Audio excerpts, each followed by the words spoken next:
Hello friends, this video is to give you an introduction on CLC 92, also called the Convention on Civil Liability for Oil Pollution. It was adopted on 29th November 1969 and came into force in 19th of June 1975. Then there was a protocol which finally came into force in 30th May 1996. CLC Convention came into force 2 years after the famous Torrey Canyon incident, which was a biggest crude oil spill in the UK history. It caused a huge environmental damage and loss to the local fishermen. Questions came up, who is going to pay for all this damage?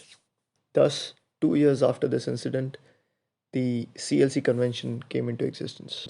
Important points that you need to remember are it is applicable to all the ships carrying more than 2000 tons of persistent oil. It is applicable to pollution incidents taking place in territorial waters or exclusive economic zone of a party state. And it does not apply to ships of war and non-commercial vessels. Under three specific conditions, the ship owner may not need to pay for the pollution damage, which are case of an act of war or a natural cause, or if there is a third party deliberate action which causes the pollution, or a certain government has not maintained a light or navigational aid due to which the pollution has taken place. And the limit of liability is set for only one incident. And the limit of liability or the compensation that the ship owner needs to pay is as shown. Up to 5,000 gross tonnage, it's 4.51 million SDR. From 5,000 to 140,000 gross tonnage, the limit of liability is 4.51 million SDR plus 631 SDR for each additional gross tonnage over 5,000. For ships over 140,000 gross tonnage, limit of liability is set to 89.77 million SDR. Now the picture is clear. In case of an oil pollution involving a persistent oil in territorial waters or exclusive economic zone, the ship owner will be paying a certain amount for compensation to some people. But what happens in case the money paid is not enough? For that purpose, International Fund was established, also called the Fund Convention. It was adopted in 18th of December 1971, which came into force on 16th of October 1978. And then there was a protocol which was adopted 1992.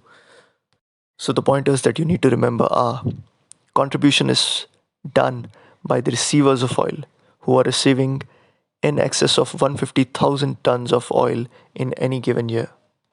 And this fund comes into play only when no compensation is paid by the ship owner.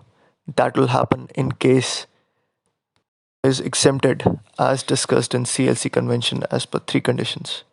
If the ship owner is incapable of paying for the damage, and the third point is when the damage is more than ship owner's liability as per CLC, then the fund convention will come into existence.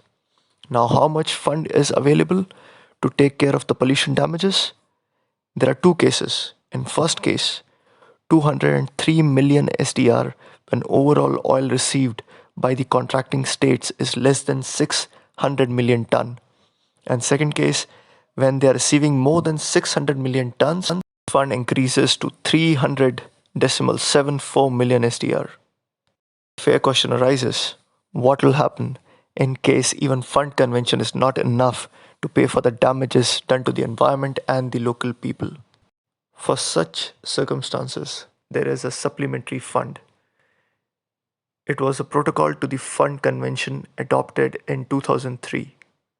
The contributors for the supplementary fund are same as of the fund convention. All the receivers of oil who are receiving more than 150,000 tons of oil in a year must contribute. And an additional point is the contribution must be made by a state which is receiving more than 1 million ton of oil in a year. Availability of supplementary fund, the total fund available for single incident is 750 million SDR. Thus, wrapping up the whole thing, there is a IOPC fund which consists of CLC Convention, Fund Convention and Supplementary Convention. The CLC Convention fund is paid by the ship owner, that's the first tier. Then, if that is not sufficient, Fund Convention comes into play. The money for that is paid by the receivers. And then there's a Supplementary Fund, which is also paid by the receivers, and that is the third tier.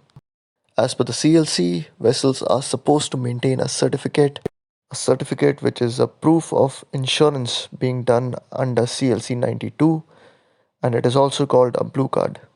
It is usually valid for 1 year, and normally its renewal date is around 20th Feb. And before I end this video, you may be curious about what is SDR, or it could be an examiner question. So SDR stands for Special Drawing Rights. It is created by IMF, International Monetary Fund. Its value is based on the basket of 5 top currencies. Top currencies are from US, Europe, China, Japan, and UK. I hope this video fulfilled your purpose. Thank you for watching.